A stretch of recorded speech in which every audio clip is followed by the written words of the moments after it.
If we could have everyone sit down, it's going to be at Civic Coffee today. We'll get going in just a minute. I would love to, just first, if anyone has any language needs, we do have headsets for folks. And our interpreters, are they? Yeah, they are right Tagalog.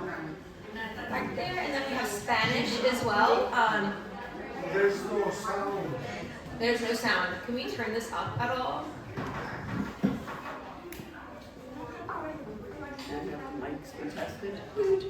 Okay. How does that sound? Is that better? Awesome, everyone. So if you do need language support, we have Efren right here, and then also we have Anna in the back with Spanish. So if you need those, please see them, and they can get you headsets and have interpretation for the event.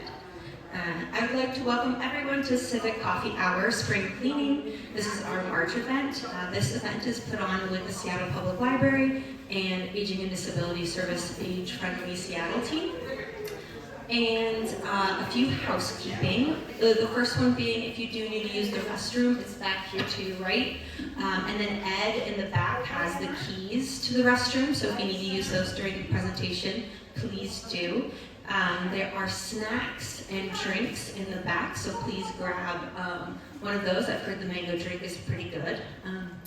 Yeah, and I'm gonna get one. Yeah, go grab one. And then other than that, we do have resource tables in the back, so please stop by and grab resources. They're from our panelists as well as both of our host organizations, so please grab those before you head out today. And then with that, I'm going to ask our age-friendly Seattle team to come up and chat about a few programs before we get the panel started. Thank you, Emily. My name is Meg. Welcome. It's so good to see you all here. And I'm here to talk about the gold and the flashcards. Gold cards are for anyone who are age 60 and older. So it may be most of you in the room. They're in the back on the table, and it allows you to get discounts at various organizations and arts venues around the area. For example, you can get 75% off at both the aquarium and the zoo. That brings the price down, all the way down to about $8 instead of the $48. So I really highly recommend that you pick one up before you leave. We have also little cards for you, so you can tell your friends about it and get cards for them so that you can go together. And then we also have the long list of organizations where you can get the discount, and they're all online as well. So come back to the back table and we can make sure you have one before you leave. And thank you very much.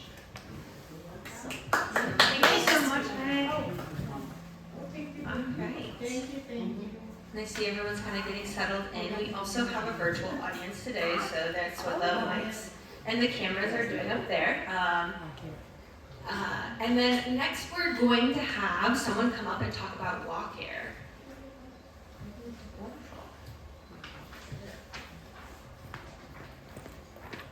Thank you. So hi, my name is Angela, and I'm going to talk about the Washington Cares Fund program. How many of you have heard about the Washington Cares Fund program? Ooh, not many people. Okay, so the Washington Cares Fund program is the first in the nation state-run public benefit for long-term care insurance. So Washington workers pay into the fund during their working years, and later on in life, when they need help and supports for, say they need an in-home caregiver, or maybe they need a home-delivered meal, or maybe they need a home modification, grab bar assistance, or something like that, they can tap into this benefit, and they can have that kind of supports and services. And so more information is back there. There's a whole brochure about the program. It's not launched yet. It'll start July 1st next year. We're just spreading the word that it's out there right now. But for more information, you can visit the state's website. It's walkcaresfund.wa.gov, or you can call 1-844-CARE4WALK. But all the information is on these flyers on the back table over there. Okay, thank you. Thank you so much.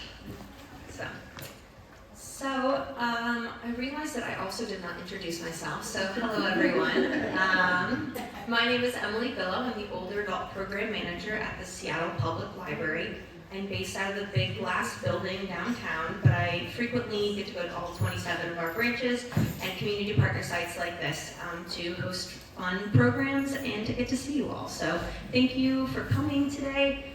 Civic Coffee is an event where we bring things that older adults want to talk about into their space. And so we've been working with the Filipino Community Village to talk about this topic. So thank you very much for hosting us today. It's great to be in your space, and I really love these iridescent decorations that we have going on. It's very lively, exactly. Yeah, thank you for welcoming us into your space and for all of you for coming today. Next, I would love to have our two panelists introduce themselves, and then we will get going with some questions. Hi everybody, my name is Cricket Farr, and I am coming to you from a place where I work, which is called Full Life Care. That I see a couple of heads nodding. Full Life Care used to be known back in the day as Elder Health Northwest, and what I do there is I have a background in behavioral health. My background is as a mental health provider. I got a master's degree from university all the way on the other side of the country, and then moved here about 30 years ago, and I work with mostly older adults, and I supervise a lot of programs, 5 programs, that all work out in the community with adults, mostly older adults, but a lot of people with who also have disabilities, and we help those people with any challenges they have related to housing. And why is a person with a mental health background working in housing? Well, because sometimes housing can be endangered by some mental health issues. And we want to help people who want to stay living independently. I don't know about you, but I like living independently and on my own, and I don't like other people telling me what to do. It's like divorce. Yeah, listen, I hear you. And so I really identify with people who want to stay doing their own thing. And that's where me and my staff come in. We help people figure out how to solve the problems that can sometimes interfere. And those problems look different to different people. And they can sometimes look like hoarding. They can sometimes look like high clutter. Sometimes they look like not getting along with a caregiver. And sometimes they look like wanting to get out and do more with your community and not having the energy to do that. And sometimes they look like all of the above. So that's what I do. And one of my favorite things is to go out into the community and talk to people like you and tell them about what services are out there and how there is hope and there are possible solutions to all those problems. One of my other favorite things to do is when I get to work with wonderful people who are working what I call boots on the ground. Right. What you know about boots on the ground now? I know a lot about boots on the ground. What? But I'm going to pass the microphone to somebody who is out there every day with her boots. Lauren? Okay, so boots on the ground. Every once in a while I do wear my winter boots in the middle of summer, and they will be filled with something called diatomaceous earth, and my pants legs will be stuffed into my boots so that I don't get the bed bugs. Yeah. So hi, I'm Lauren Williams. My company is Casual Uncluttering. I am a board-certified professional organizer through one of my professional societies, the National Association of Productivity and Organizing Professionals. I've been in business since October 2011, and what a certified professional organizer does, and that's an important thing to keep in mind, there are a lot of folks who call themselves organizers, don't deserve the title. I help people declutter, and then I help them develop systems so for what they're keeping, they don't fall back into being cluttered. And I increasingly do specialize in really severely cluttered situations or hoarding situations. And what an organizer does when they're good at this is start with the stuff, because if you don't start with the stuff, you haven't got a realistic understanding, appreciation of getting to the end, which is where do things go and how do things go. So you start with the stuff, figuring out are there things you need to keep, are there things you can let go, how much of these things do you want, need, deserve to keep, which is unique to each and every one of us on the planet. Once you've made those decisions about keep and letting go, then you start figuring out, well, where do things belong in your house? And I use myself as an example of that. My kitchen is so small, I don't have a pantry. I have had to take bookcases, put them in my bedroom, and that becomes my pantry. Once you figure out the wheres, then you're looking at the hows. And hows are all about people's learning and thinking styles. So for example, a lot of people are very, very visual in how they look at their stuff, how they think about their stuff, how they find their stuff. So I might help them decide that they need to work by keeping all their stuff in clear bins. I might help them decide all those bins need to be labeled, and how do those bins get labeled? I might help them decide those bins also need to be color-coded. Maybe the bodies are always a certain color for a certain kind of thing, or the lids. I might help them decide they need to label the shelves the bins go on, and they maybe even need to drop a little map, and that little map gets stuffed away somewhere on a kitchen counter, so that when somehow their brains are saying, I don't remember the codes, what? They can pull out that map and find their things. A good organizer will also help people with the anxiety around it, the emotions around it. We're not clinicians, that's where Cricket and her folk can come in, but we help people at least understand, why do they want to keep this? Or why do they want to let this go? Why do they want so many of something? It's a very holistic process. It can be a very healing process, but it can also be a very long and sometimes painful process. Well, thank you for that, Lauren. And I think we can take a few steps back real quick and ask Cricket kind of, how do you define hoarding disorder? And explain how it might differ from, say, a simple clutter or maybe someone who just collects items. That's a great question, and one that I loved addressing first off. So hoarding disorder is a diagnosis that a mental health professional can give. It is in what we call the DSM, which is the book full of diagnoses that a doctor can give that are mental health diagnoses. It is relatively new diagnosis. It's only been in there since 2013, which is not that long in terms of diagnoses.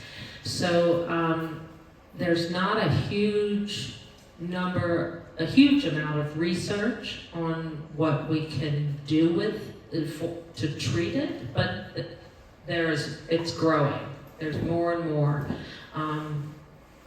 So what does it say? What does it say what does hoarding disorder constitute?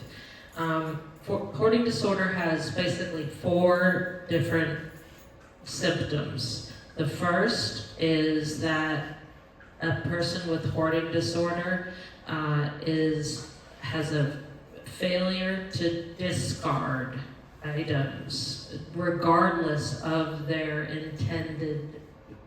obvious value. So an empty yogurt cup is hard to discard, and a mother's antique diamond ring are both extremely hard to part with. There may also be a second symptom is increased or continuous acquiring of items. Again, regardless of value. A third symptom is that there will be areas of the home that cannot be used for their intended purpose. So think about if you have a sink full of items, maybe newspapers that intend to be recycled, but you can't use the sink and therefore the kitchen to prepare food, then that is a space that can't be used for its intended purpose. And then the fourth part of the diagnosis is something that's common to a lot of diagnoses in the DSM, and that's that there is not anything else that can really explain what the diagnosis is due to. Just because a person is failing to discard items and has increased their acquiring of items and has space that cannot be used for their intended purpose does not mean a person has hoarding disorder. And I give the example of a person that we were referred to at my agency who had just moved. He actually moved from an independent apartment to an assisted living apartment, but he was still fairly independent. He was referred to us for hoarding disorder.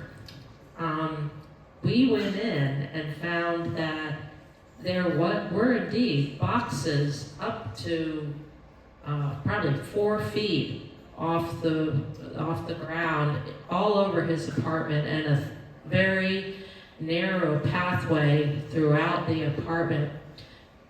He had had a stroke right before he moved in. He could not unpack any of his items. He had no help.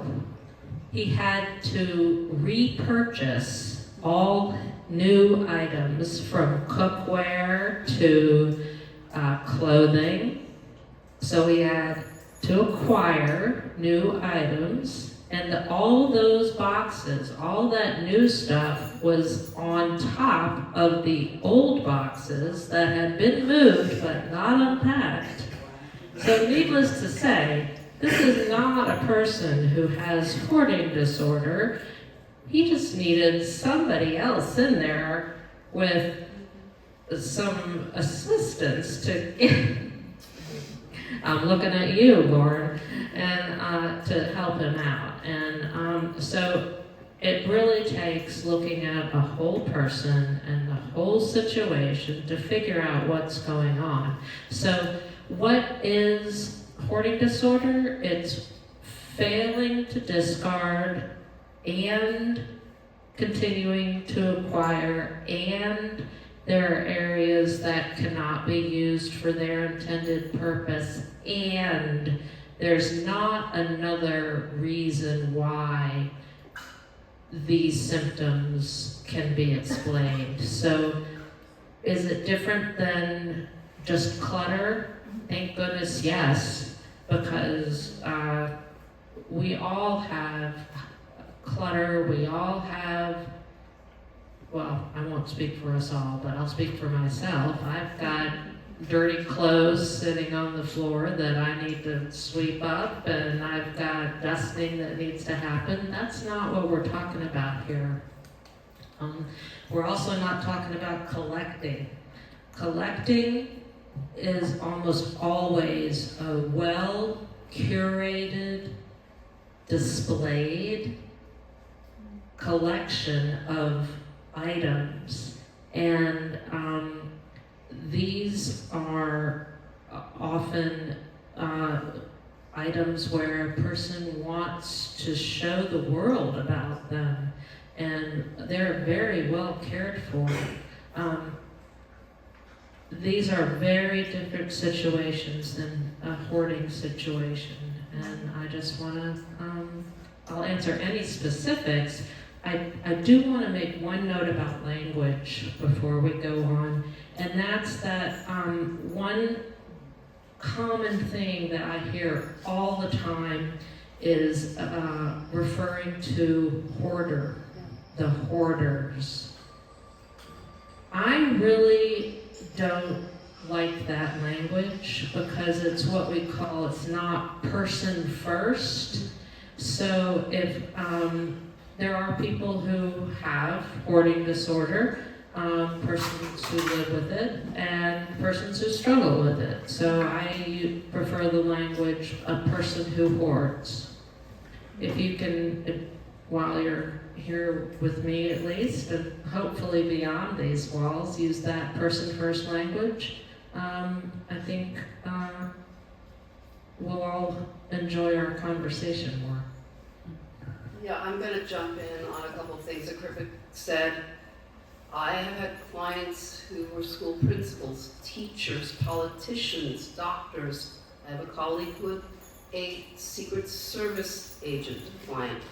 People with hoarding disorder are way more than just the mental illness. Way more. They are funny, passionate, creative, and certainly the more you remind yourself of that as you're trying to interact with them.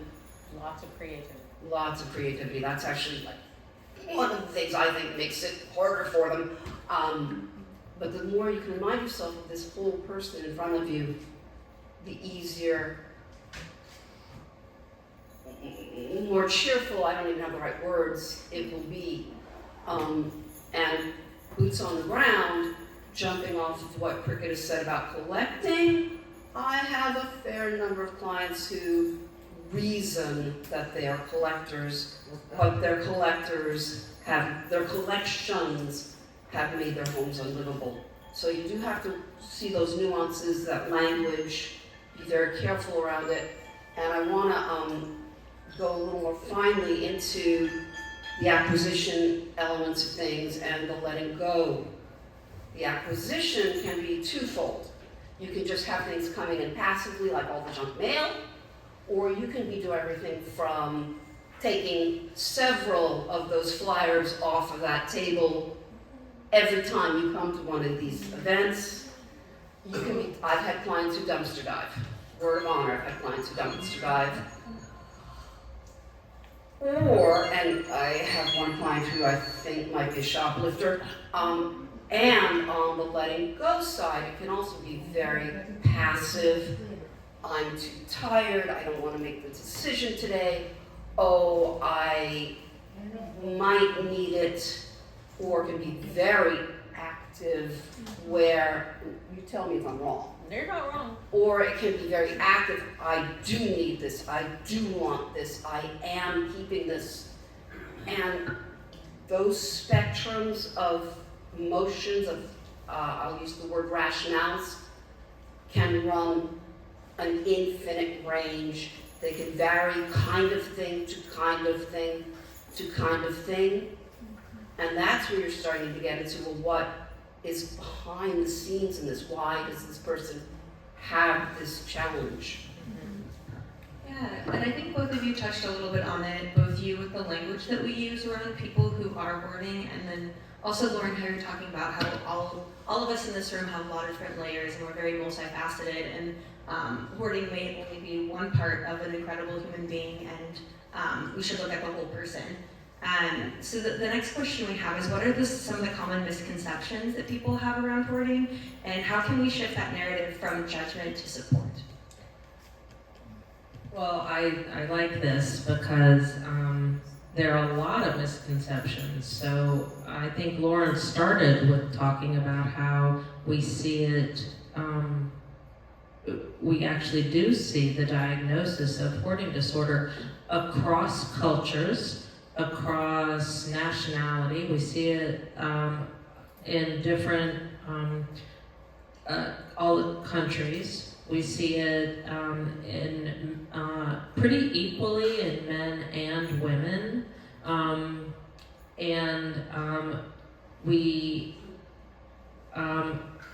what we see pretty much the same is a very negative stigma against it. That doesn't surprise, I don't think, anybody in this room. And some cultures have a stronger bias, a stronger stigma against it. One thing that we do see is that we see more older adults diagnosed with it. That is not the same as saying that older adults, that it begins in older adulthood. In fact, research suggests that it can first be, symptoms first begin in late adolescence or early adulthood. Age 5, I've seen. I Diagnosis of haven't age seen it 5. that early. I would be very suspicious of a diagnosis at age 5, but I believe some symptoms can be. I'm not. No, Yeah. this was Carolyn, whatever her name is, saying she's Oh, seen really? that diagnosis. Yeah. All right. Well, either way, most people you see symptoms in early adulthood, and you see the most common age when people are diagnosed be older adults, and that's you and me, folks. So, any ideas why that might be? Any guesses? Just being lonely, maybe, or But why would it be that the diagnosis comes when you're older? So, for me, I'm gonna tell you from my perspective, my mom lost my dad. Mm-hmm. And when she lost my dad, we started seeing changes in behavior where she would go out to restaurants. Mm-hmm. Her biggest thing was collecting the silverware yeah. and like the to-go containers. Yep. So when she passed, we had 2 closets and a whole cabinet that had to-go things in a big box of silverware. Okay. Is it a fear of? It's a fear of something. Well, we don't know. We're not getting at the reasons, but we're talking about Why it's diagnosed? what makes it so that there are some mental health professional that is looking at an older adult. And honestly, that's the key. When you're a younger person, you have more opportunity to hide those symptoms. There is a lot more occasion when you're an older adult for someone to be all up in your business, frankly. Yeah, you might have a caregiver coming in, you might have a fall and have to have somebody come in there. You might be moving into a higher level of care.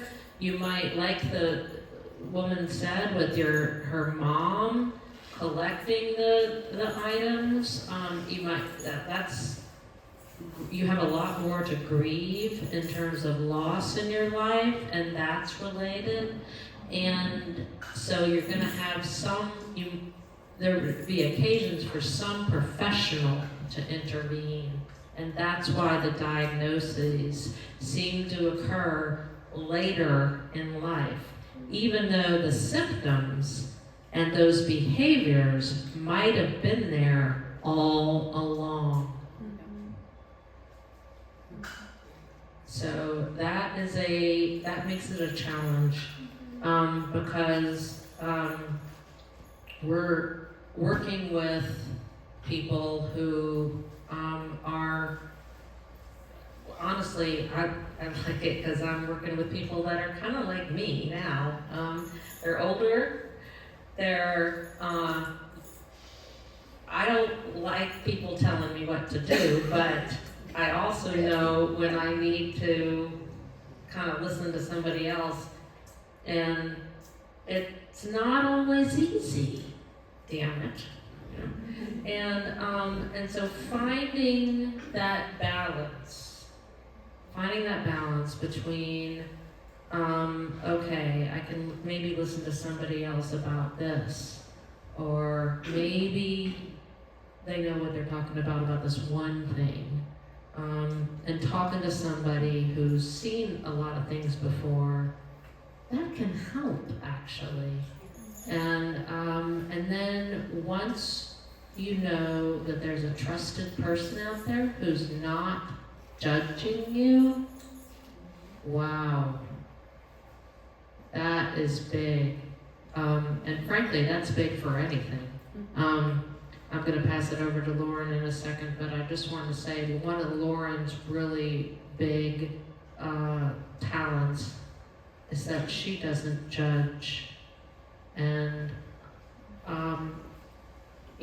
working with somebody who you know is not judging you, and when you're talking about hoarding disorder, it's really important to people who hoard that you're working with somebody who you can trust to not take your stuff.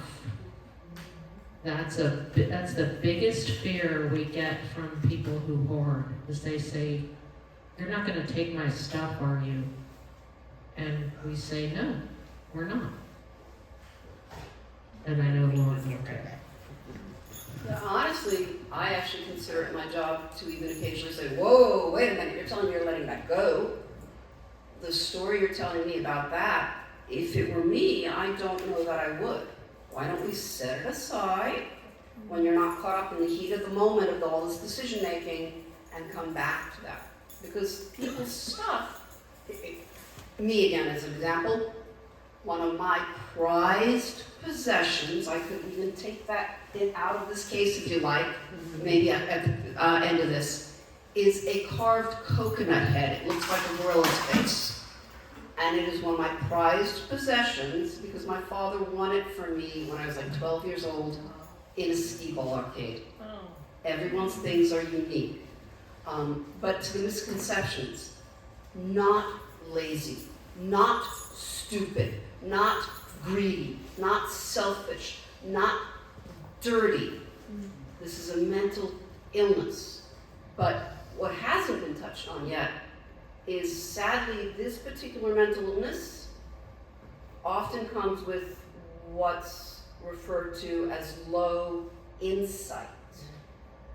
The person with this mental illness both does not know that they have a mental illness, or is only dimly aware of that, and or does not know how serious their situation is. I have worked in environments where half the electrical wasn't working in the house.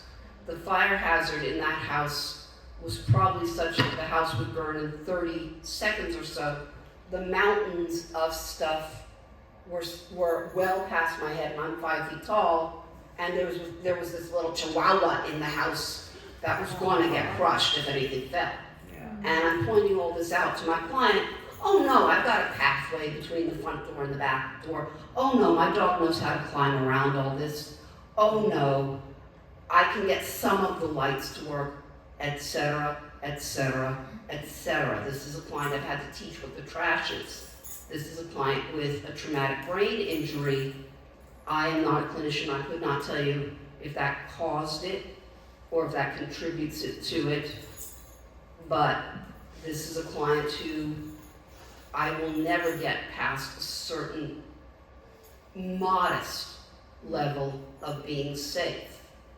And then there are other clients who, by the grace of the universe, do start gaining self-awareness. Maybe they are the adult children of a person with hoarding disorder, and so growing up in that and realizing, wait, I'm starting to show that in myself, they seek help. Or maybe, yes, a visit from someone who could say to them somehow in the right way, hey, what's going on? They start seeking help. You can give them help. But again, you may never get them past a modest level of safety, which is a terrifying thing, but you take the wins you can. I once talked someone into letting go of a moldy bag, a Ziploc bag of candy that she was considering passing on to Halloween kids.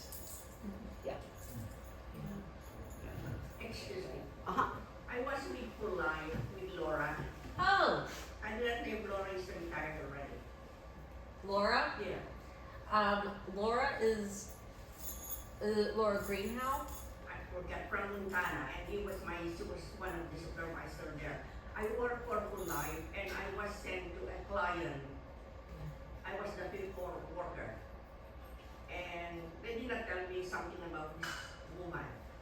And I went to her apartment, and I gave her the respect and everything. And then later on, she told me, I'm going to call the police. Yep. I was wondering why. But I did not ask her question why. I just called my supervisor so I can leave her. Yeah. Because you will call the police. What for?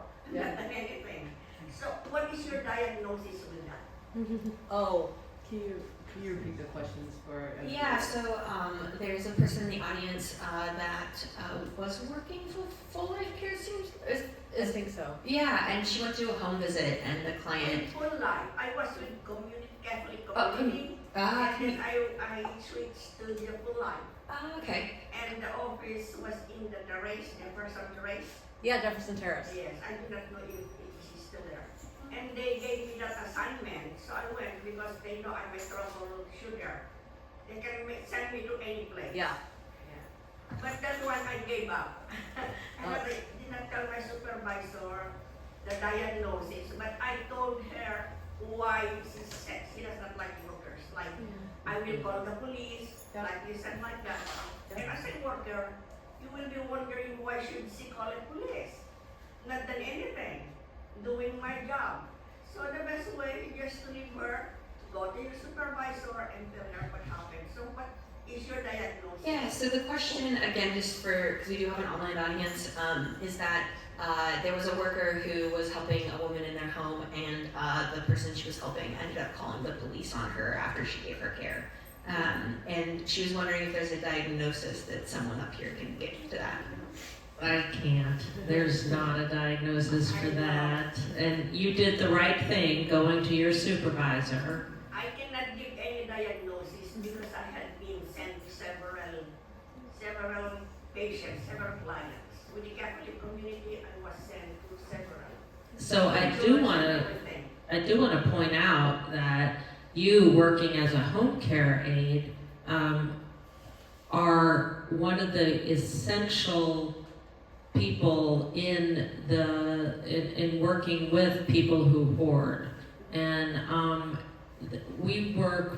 my programs are not the home care. I don't work in home care, but we collaborate with them all the time because we have to have really good home care aides who understand that, especially in the case of a person who hoards, there are going to be some special needs, and because a lot of home care aides won't go in there, and I understand why. And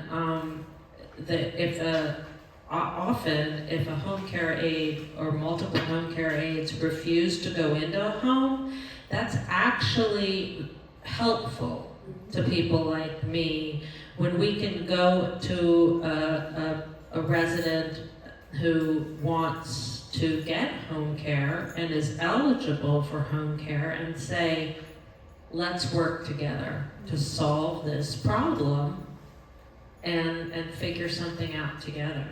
I have one question, because you said you're a mental, I'm a mental health provider. okay. So what if you have a loved one, like a family member, that you know is a hoarder? And how do you? Person who hoards? Yes, how do you, because, okay, this is what I'm gonna say. I've been through the judgment part, because I was judging, okay? And then I had to go to trying to be helpful, so I would go and clean, and then I would get frustrated, because when I would go back to visit, It would be it would be worse. right back to where, so now I'm at a point to where when I do go, I try, and when I get to the point where I can't, I just leave, you know, so I don't know how do you. That sounds really healthy. Yeah, cause how do you do, like, I don't know, how do you get that person to understand, you see they have If that you figure problem? that out, you tell me. Yep. Cause it's somebody that, it's my You child. love. It's my and, child. Yeah, I can tell. You really care about Yeah. them. So the question is, how do you continue showing up, loving somebody I try. who you know or you suspect has hoarding disorder, even though it's frustrating the heck out of you and you see it causing more and more problems for them in their lives. Mhm. And I don't have an answer for you, Yeah. unfortunately. I encourage her to go to see a therapist. I try to, get Awesome. her, I try to, because I do, and I try to tell her, I'm trying to break molds in my family. So I'm trying to do that encouragement so that we can try to break this, Cycle. yeah. So you're I'm just repeating for the Yeah. online here, but you're encouraging her, like yourself, to seek some professional help and a therapist. I think that's wonderful, and just letting her know that you love and care about her independent of what her living situation is like. I think you can also, there are other things you can put her in touch with, and we're going to talk about some of those resources in just a little bit. And That's why I came here for the meeting for her, not for me. I love it. And I think that you're not alone. I think letting you know that you're not alone. There are some in-person and online meetings for the families of people who hoard, and we can absolutely put you in touch with those. Okay, thank you. I do want to say too, just mention again that in the back there are the resources that you've created, Cricket, and that Lauren has created as well. And those come with lots of different links and different books to read, even media to look at. They're pretty comprehensive list, so please do grab those. And then I see one question over here. Yeah, I have a question. Is hoarding related to any of the behavioral health symptoms or disorder? Yes, it is a mental health disorder. It can only be diagnosed by a person who is qualified as a mental health provider, and it is a mental health disorder. Okay, second question.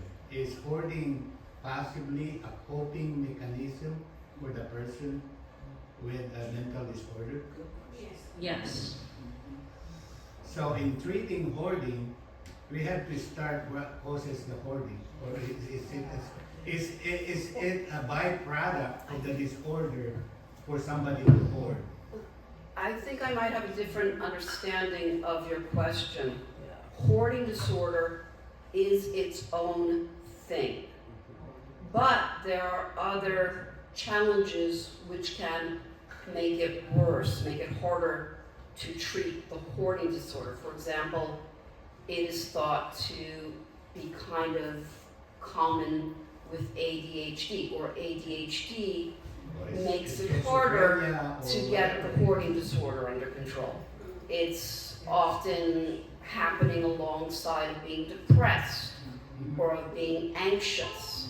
So there is some thought that if you could get some of those other things under better control, at least then you're giving the person with hoarding disorder tools that might make it easier to work on the hoarding disorder as well. Does that answer your question? Yes, because even in medical situations, Yeah. the person with a cancer, the tendency is they will be depressed, they will Right. be anxious. So not unless we're doing a holistic treatment, we would be fixing one but not the other. Yes. Right. Yeah, and I think Lauren did mention it earlier that it is a holistic process when we work with folks who are hoarding. Is that it's more than just cleaning up the stuff, or it's working with their support systems, or instead of organizing and figuring those things out. And with our last 5 to 10 minutes, I would love for everyone, now this has gone by so quick, you guys are such great panelists. I think this is kind of a two-sided question. The first one being, what are the local resources that folks in this room may be able to access for a loved one or them for themselves? And then also, what's the role that we can play as neighbors, as family members, as friends of someone who may be hoarding? So, first of all, the first thing I want to say, and I want you all to go out of here knowing, is that there is treatment and there is hope, and those treatments work. Full stop. So, I just know that, walk out of here knowing that. I also want you to know that none of those treatments are fast and easy. So everybody who is looking for something that is going to take place overnight, there's no medication that helps this.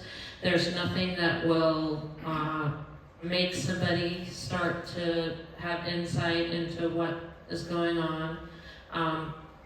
And at the same time, what you can do walking out of here is acknowledge that we all have something that we hope that nobody knows about or finds out about. And for our neighbors for whom that is their hoarding, they live in fear every day that something will happen where they have to get somebody in their home and have some sort of intervention. And living in fear is awful. It's dangerous to your health. It's not a good way to go through the world. And the way that we employ what we call evidence-based treatments, and I'm in touch weekly with researchers at University of San Diego, the VA. We do treatment at individuals' rate. We don't force anybody, we're not holding anyone down, but we give them the opportunity. It's mostly about exposure to therapy. And what that means is, I'll get to your question in just a second, but it means that everybody has the opportunity to get used to parting with an object. And everybody enrolled in the program gets slowly used to letting go of something. And what we see is that if you charted how comfortable people are with letting go of objects, you see people are not comfortable, not comfortable, not comfortable, not comfortable. And then about 4 months later, they're a lot more comfortable, and they really take off and they take ownership of all their stuff and they do their own thing. And then the second thing before I hand it over to Lauren is that if you are a person who hoards or you know somebody who hoards, go for safety. Talk about safety with them. You don't have to talk about their stuff or them or what their motivation is. Everybody wants to be safe, and everybody wants to live in a safe house, a safe apartment. And so figuring out how they can be safe in their apartment and continue to be safe and how you can assist them in getting to a more safe situation, that's what you can do. So just to make very We'll take questions at the end. So just to make it very concrete, what Cricket has just said about this is a long process. My longest project ever, a home, 2 floors and a very, very small attic that I never actually got into, 3 generations of the family living in this one home, 283 hours, and the project isn't done. I actually eventually removed myself from that project for a bunch of reasons. Another one of my projects, a 1-bedroom apartment in Seattle, 58 hours, and that project also was not done. And I have not been back to that particular home in many years, pre-COVID, because partially of COVID, and I honestly have no idea what's going on now. I suspect it is at best at stasis from where I left it. And as for how to approach helping someone, I never use the word hoarding or any variation of the word hoarding with my clients unless they first use it with me, because they have said to me, I have this diagnosis, I'm under treatment, or they have said to me, my parents hoarded. Then you can have more realistic conversations, for want of a better way of putting it. But otherwise, if they say, well, I like to keep things, I use that language. I like to collect things, I use that language. Or ask them. If they haven't got words for it, ask them, yes. I call my clients pack rats if they call that themselves that, even though I don't like that particular term. But the more you use what is normal for them, the more you can start reaching to them on their terms. And especially because I never use the word hoarding with my clients, I never try to identify what's going on at all. I'm not, again, not a clinician, not a therapist, not anything like that. The minute I get any kind of opening, then all I do is say, here are all sorts of resources. And if you want to talk about any of those resources, and I list books, I list websites, I list therapists, etc., then we start that back and forth. All right, we have one question, and then we're going to wrap things up. And then if you'd like to talk to the panelists, we'll be up here. Very simple Yeah. question. What is the hierarchy of your commission? Let's call it. What's the hierarchy of the commission? So I think she's like, what is your rate, hourly rate? Is that No, kind of? that's not what I'm asking.